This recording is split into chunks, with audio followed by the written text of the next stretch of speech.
तीसरी बार अमेरिकी हमला देखने को मिला है। बंदर अब्बास में भीषण तबाही मची है। बुशहर न्यूक्लियर प्लांट पर हमले का दावा किया गया है। जॉर्डन, कुवैत, बहरीन तक जंग बढ़ चुकी है। मिडिल ईस्ट में अब देखिए हालात बेहद विस्फोटक हो चुके हैं। इस वक्त की ये सबसे बड़ी खबर आपको बता रहे, पश्चिम एशिया में तनाव लगातार गहराता जा रहा। अमेरिका ने गुरुवार शाम ईरान पर तीसरी बार बड़े हवाई हमले किए हैं।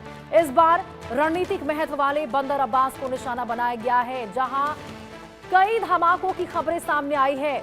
अब देखिए, रिपोर्टों के मुताबिक हमलों में ईरानी सेना और IRGC से जुड़े जो सैन्य ठिकाने हैं उनको निशाना बनाया गया है। वहीं ईरान ने दावा किया है कि बुशहर न्यूक्लियर पावर प्लांट भी हमलों की जद में आए हैं। इसके जवाब में ईरान ने अमेरिका के सहयोगी देशों जॉर्डन, कुवैत और बहरीन पर भी हमले करने का दावा किया है। हालांकि देखिए, इन दावों की स्वतंत्र पुष्टि अभी नहीं हुई है।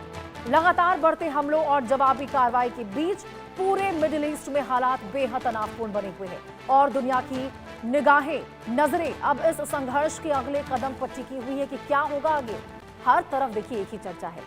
एक बार फिर से पूरी दुनिया अब इस युद्ध के जद में आ चुकी है। असर साफ तौर पर पड़ेगा और देखिए पड़ना तो शुरू भी हो चुका है, क्योंकि क्रूड ऑयल की कीमतों में फिर से कच्चे तेल की कीमतों में इजाफा हो चुका है।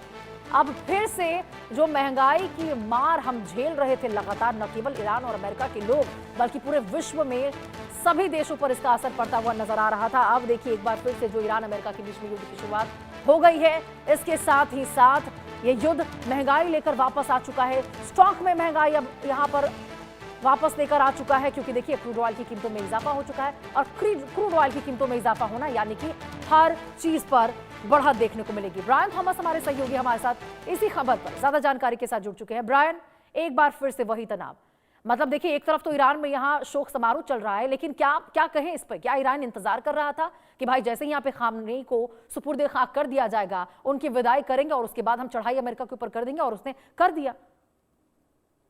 जी बिल्कुल, देखिए अभी अमेरिका ने भी ईरान पर तीसरी बार बड़े लेवल पर एयर स्ट्राइक्स की है और कहीं ना कहीं ये अभी दो तरफा ये वॉर शुरू हो गया है। स्टार्टिंग की अगर बात करें, अमेरिका की तरफ से अटैक की गई और फिर ईरान के स्ट्रेटेजिक और मिलिट्री लॉजिस्टिक इंफ्रास्ट्रक्चर, जिसमें बंदर अब्बास पोर्ट के आसपास एरियाज को अटैक किया गया। बंदर अब्बास में कई कई जगह एक्सप्लोजन्स देखने को मिली। फिर वॉशिंगटन का कहना था कि स्ट्राइक्स का मकसद ईरान की मिलिट्री कैपेबिलिटीज को कमजोर करना और स्ट्रेट ऑफ हॉर्मुज में शिपिंग को सिक्योर रखना है। उसके बाद अमेरिका ने रिटेलिएट किया। फिर उसके बाद ईरान की तरफ से काफी ज्यादा स्ट्रॉन्ग रिटेलिएशन आया, जहां ईरान की तरफ से जॉर्डन, कुवैत, बहरीन, कतार में भी अलर्ट्स जारी किए, क्योंकि वहां ड्रोन मिसाइल अटैक शुरू हुए। कई मिसाइल्स को एयर डिफेंस सिस्टम्स ने इंटरसेप्ट किया।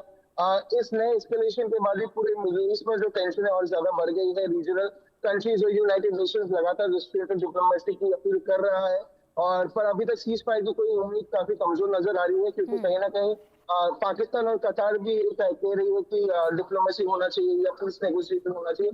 पर अगर हम यूएस की स्ट्रैटेजी की बात करें या यूएस का स्टांस की बात करें, वो काफी ज्यादा अभी प्रॉब्लमेटिक दिख रहा है, क्योंकि दोनों तरफ से अटैक हो रहा है। डोनाल्ड ट्रंप ने भी बहुत बड़ा स्टेटमेंट दिया था कि अगर ईरान अटैक करती है तो 30 गुना ज्यादा यूएस अटैक करेगी। डोनाल्ड ट्रंप ने ये भी कहा कि उनकी जान खतरे में है। इजराइल ने यूएस को इंटेल दिया कि यूएस प्रेसिडेंट डोनाल्ड ट्रंप उनके हिट लिस्ट में है, उनके शूटर साइट लोकेशन पे उनका नंबर 1 टारगेट है।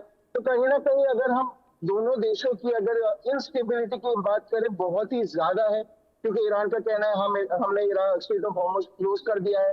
वॉशिंगटन का कहना है कि मिलिट्री कैपेबिलिटीज को कमजोर करना, स्ट्रेट ऑफ हॉर्मुज को शिपिंग को सिक्योर रखना बहुत ज्यादा जरूरी है। इस बीच जैसे आप बता रहे थे कि क्रूड ऑयल, ब्रेंट ऑयल, उनमें बढ़ोतरी देखी गई है प्राइस में, तो कहीं ना कहीं चीजें बहुत ज्यादा अनसर्टेन अभी देखने को मिल रही है। जी बिल्कुल ब्रायन, जरा ये भी बताइए ब्रायन, इस बार नाटो बीच में आ गया, मतलब नाटो ने अमेरिका की इस कार्रवाई को सही ठहराया? हम भी अचंभित है, क्योंकि इतने महीने हो गए नाटो की ओर से ऐसा कुछ तो नहीं कहा गया, और खासतौर पर अमेरिका की साथ देने की बात करें तो बिल्कुल भी नहीं। ये जो बयान नाटो की ओर से निकलकर सामने आया है, कैसे देखा जाए इसको? अगर की बात करें तो क्लियरली कल भी परसों की बात करें तो डोनाल्ड ट्रंप ने प्रेस वार्ता में नेटो अलायंस को क्लियरली वार्निंग दी थी।